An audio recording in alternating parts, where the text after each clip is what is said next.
Oke, Assalamualaikum warahmatullahi wabarakatuh. Salam sejahtera bagi kita semua. Om Swastiastu, Namo Buddhaya, dan salam kebajikan. Perkenalkan, kami dari kelompok 3 yang beranggotakan saya Anancia dengan NPM 2451128. Saya Stephanie dengan NPM 2451117. Saya Iqbal Februari dengan NPM 2451065. Dan saya Dilan dengan NPM 2451034. Pada kesempatan kali ini kita akan mempresentasikan hasil analisa putusan dari 121 garing G 2024 garing PTUN PTMDN. Nah, video pembelajaran ini kita buat bertujuan untuk memenuhi salah satu mata kuliah dari Bapak Excel Brian Sandoval SHMH, yaitu mata kuliah Hukum Administrasi Negara atau HAN, yang akan diawali oleh Kimi Alfian Kori. Kepada Kimi kami persilahkan. Sengketa kasus yang akan saya bawakan kali ini itu berawal dari Datuk Siregar yang mengklaim memiliki tanah seluas 33.665 meter persegi. Nah, tanah yang didapatkan oleh Datuk Siregar itu berasal dari Akta Hibah nomor 590/53 Kecamatan Barupon pada 27 April tahun 2004. Nah, kenapa ini bisa menjadi sengketa? Karena awalnya Datuk Siregar itu menerima SP2AP dari Kepolisian Sumatera Utara. Dalam SP2HP-nya ini itu ternyata sebagian dari kepemilikan tanah yang terdapat pada Datuk Siregar ini itu terdapat nama atas orang lain yaitu Hamdan Siregar dengan bukti kepemilikan yaitu SHM nomor 29.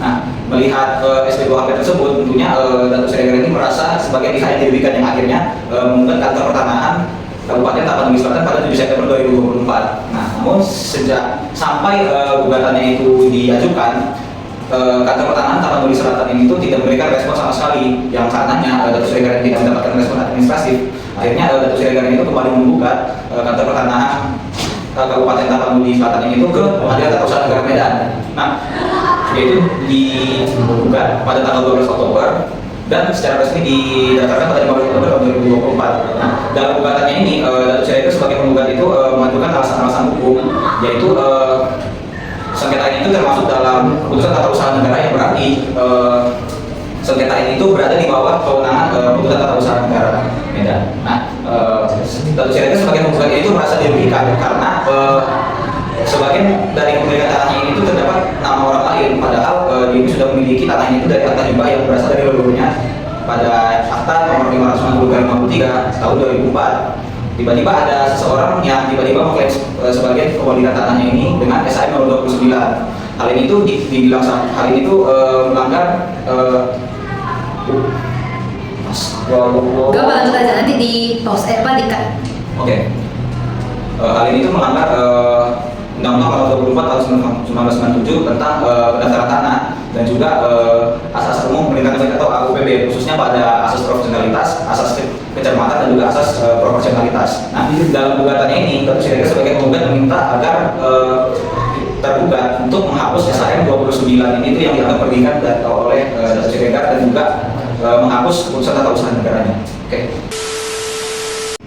Oke, karena tadi udah dijelaskan kronologi oleh Kimi, kali ini saya akan menggarisbawahi para pihak yang terlibat dalam putusan. Sebelumnya, perkenalkan kembali nama saya Anacia dengan NPM 2451128. Di sini para pihak yang bisa kita lihat di PPT yaitu pertama ada penggugatnya. Nah, penggugatnya di sini yaitu Datuk Siregar. Nah, Datuk Siregar ini merupakan seorang petani yang berdomisili di Kabupaten Padang Lawas. Kemudian ada pula penggugat pertamanya, yaitu Kantor Pertanahan Kabupaten Padang Lawas yang mengeluarkan sertifikat hak milik tersebut.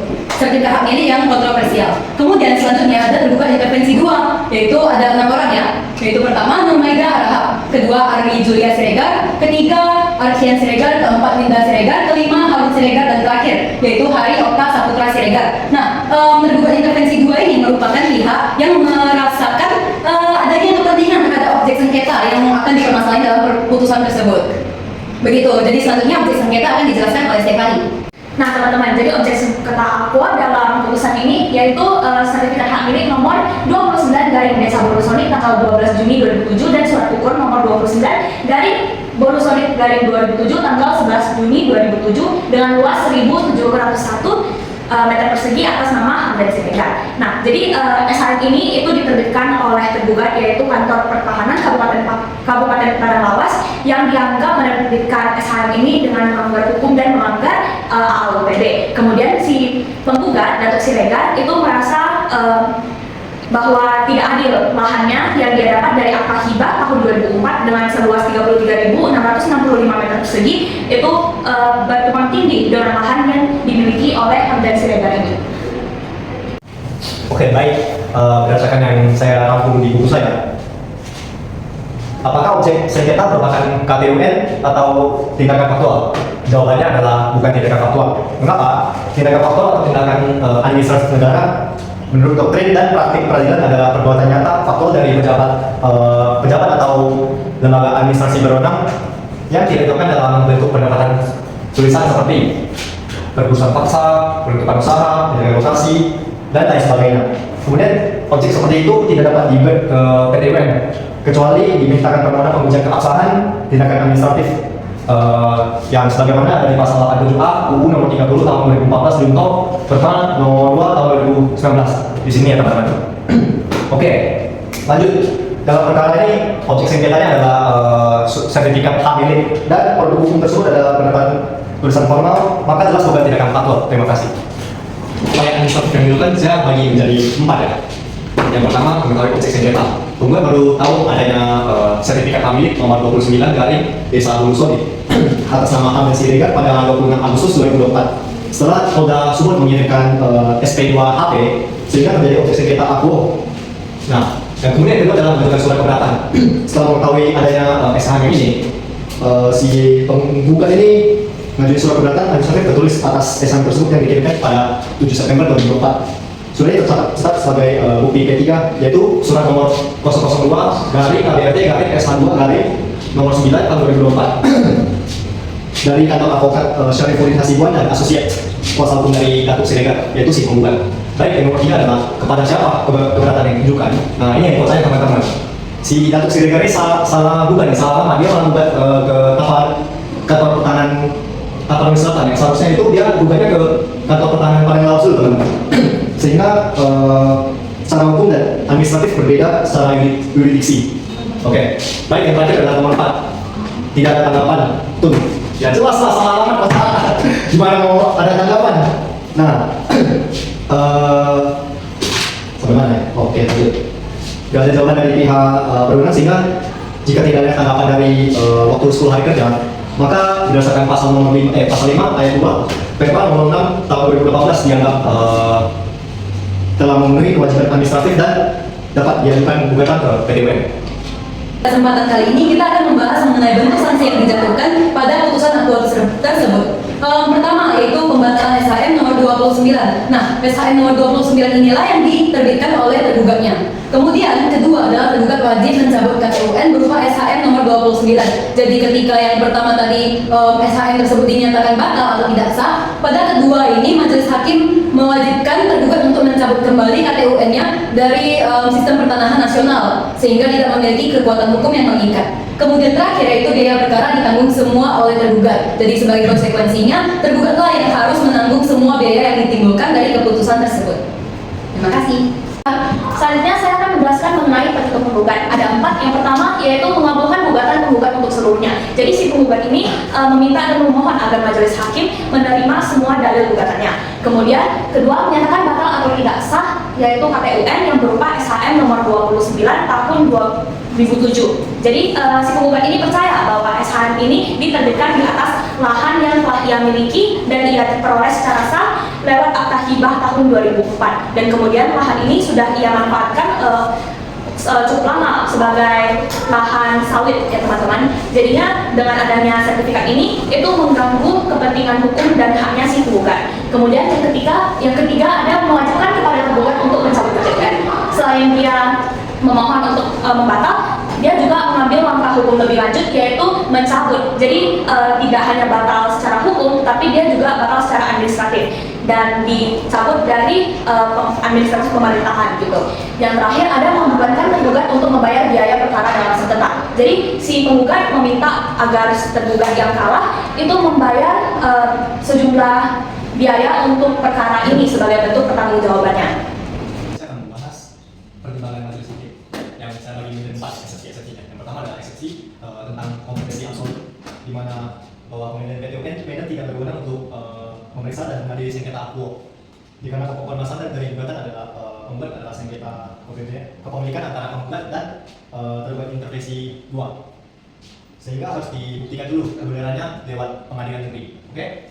Yang kedua adalah eksepsi tentang gugatan penggugat yang telah expired istilahnya. Oke. Penggugat mengajukan gugatan perdata dengan surat gugatan pada 13 September 2019 yang diterima di Kepanitiaan Pengadilan Negeri Sibuhuan pada tanggal 24 September 2019. Oke, sehingga berdasarkan ketentuan mana yang saya tulis? Oh, ini pasal 55 nomor 5 tahun 1186 tentang PTN dan surat edaran Mahkamah Agung SEMA nomor 3 tahun 2015. Maka penggugat telah melewati tenggang waktu. Oke, baik. Selanjutnya yang ketiga adalah eksepsi tentang penggugat tidak mempunyai kedudukan atau kepentingan hukum atau biasa kita sebut sebagai legal standing. Bahwa sejak adanya putusan pengadilan negeri Sibuhuan nomor 12, apakah saya tulis sebentar teman-teman? Oh, seperti tidak. Baik, saya bacakan saja ya. Nomor 12 garing PDT-D garing 2019 garing PN SDH Junto putusan banding nomor 237 garing PDT garing 2020 garing PT NDN Junto putusan kasasi Mahkamah Agung nomor di sini ya teman-teman, saya cantumkan saja ya karena cukup panjang. Oke, lanjut. Maka penggugat secara hukum tidak mempunyai legal standing teman-teman. Oke, yang terakhir adalah eksepsi tentang gugatan yang prematur atau upaya administratif yang belum sempurna. Bahwa surat keberatan yang diajukan oleh penggugat yang ditujukan pada kantor pertahanan Tapanuli Selatan bukan pada pertahanan Padang teman-teman, seperti yang saya bahas sebelumnya teman-teman. Yang secara nyata sudah memiliki wilayah kerja tersendiri sebagaimana diatur dalam peraturannya teman-teman. Ya, saya cantumkan lagi karena cukup panjang untuk dibacakan. Oke, sehingga penggugat belum menempuh upaya administratif secara sempurna sebagaimana yang diamankan dalam pasal ada nggak tulis? Oh, sebenarnya tidak ada teman-teman. Pasal 77 ayat 1 UU nomor 30 tahun 2014 teman-teman. Oke, mungkin itu dari saya saja. Sekian, terima kasih. Teman-teman, sampailah di segmen yang terakhir yaitu putusan yang ditunggu-tunggu. Jadi, putusan ini menyatakan bahwa eksepsi tergugat tidak diterima dan kemudian mengabulkan gugatan penggugat untuk seluruhnya. Menyatakan batalnya KPUN yang diterbitkan oleh tergugat yaitu sertifikat hak milik nomor 29 dari Desa Bolusonik tanggal 12 Juni 2007 dan surat ukur nomor 29 dari Desa Bolusonik dari 2007 yaitu tanggal 11 Juni 2007 dengan luas 1.701 meter persegi atas nama Hamdan Siregar. Kemudian juga mewajibkan tergugat untuk mencabut KPUN yang diterbitkan oleh tergugat yaitu sertifikat hak milik nomor 29 tanggal 12 Juni 2007 dan surat ukur nomor 29 tanggal 11 Juni 2007 dengan luas 1.701 meter persegi atas nama Hamdan Siregar. Dan yang terakhir yaitu menghukum penggugat dan para tergugat intervensi 2 secara bersama-sama untuk membayar biaya perkara sejumlah Rp14.938.100. Nah, putusan ini memberi kewenangan penuh kepada si penggugat serta penggugat bisa berhasil untuk membuktikan bahwa sertifikat yang diterbitkan oleh si tergugat ini telah melanggar AUPD dan tidak sesuai prosedur sehingga menghambatnya kepentingan hukum si penggugat. Dalam sengketa antara Datuk Siregar dan juga Kantor Pertanahan Kabupaten Padang Lawas, terdapat beberapa kaidah hukum administrasi negara yang dapat diidentifikasi. Yang pertama adalah SHM nomor 29 atas nama Hamdan Siregar ini diidentifikasikan sebagai keputusan tata usaha negara. Hal ini karena SHM nomor 29 tersebut itu diterbitkan melalui pejabat pertanahan yang bersifat tertulis, final, mengikat dan juga berakibat hukum yang sesuai dengan pasal 1 ayat 9 Undang-Undang Nomor 51 Tahun 2009. Nah, Majelis Hakim pada putusan tata usaha negara Medan ini mengidentifikasi objek sengketa yaitu SHM nomor 29 Desa Bolusonik tadi itu memenuhi unsur-unsur KTUN sehingga dapat dijadikan objek sengketa TUN atau tata usaha negara. Lalu yang kedua adalah putusan ini menegaskan kembali bahwa setiap orang yang merasa dirugikan oleh keputusan administrasi wajib menempuh upaya administrasi terlebih dahulu sebelum ke pengadilan.